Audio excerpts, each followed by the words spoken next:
Hello, you absolute legends. My name is Don Cavanaugh, and in this part, we're going to talk about how to solve the Rice table, the capital K expression, and the value for G in one take here based on our trials.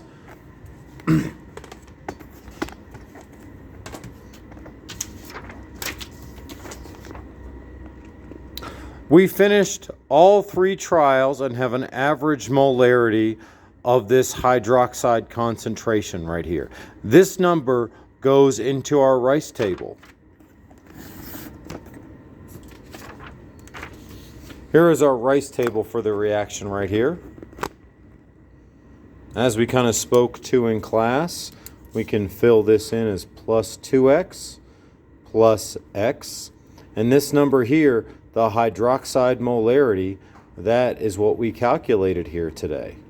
Moles per liters. Now, this is an equation of 0 plus 2x equals 0.0418 moles per liter.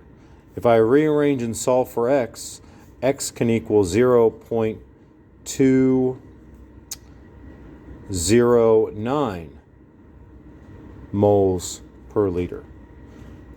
That means that we immediately know this number as well because we can do that little bit of math. So now we have solved for the equilibrium line of our Rice table. Now, we have solved for x, solved for the K value. K, on the first page of the lab, this is our K expression. And we now know these two numbers from our Rice table, so we can calculate them. 0.0209 moles per liters multiplied by 0.0418 moles per liter squared. And that's going to be our value for K at this temperature.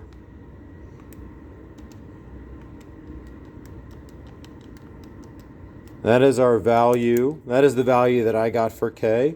K is 0.1234365.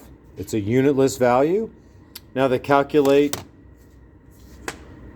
that is how to fill in the Rice table, how to calculate K. Let's calculate delta G. Delta G, we use a format, delta G equals negative RT ln of K. This is method 3 of how to calculate delta G.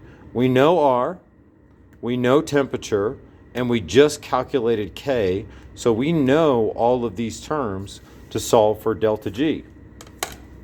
R is going to be this value, 8.314 joules per mole degree Kelvin. That is just whatever, that is the R, the gas constant right there. The temperature that we had today is 298 Kelvin, room temperature. And our value for capital K is what we just calculated here. Now I need the natural log of K. So I'm going to have to use my calculator for that because I can't do that in my head.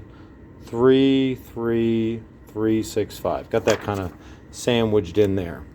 But that is just the natural log of my value for K. Let me evaluate that first because I have no idea what that could be. And that's going to be negative 10.22.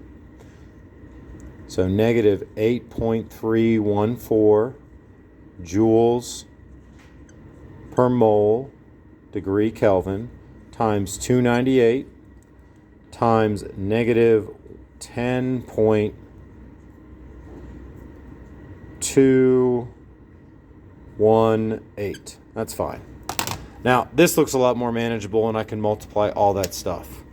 Times 298 times 8.314, and I'm going to put a negative sign on there. So it's going to be positive 2,500 because that negative sign, I can do that a little bit right here.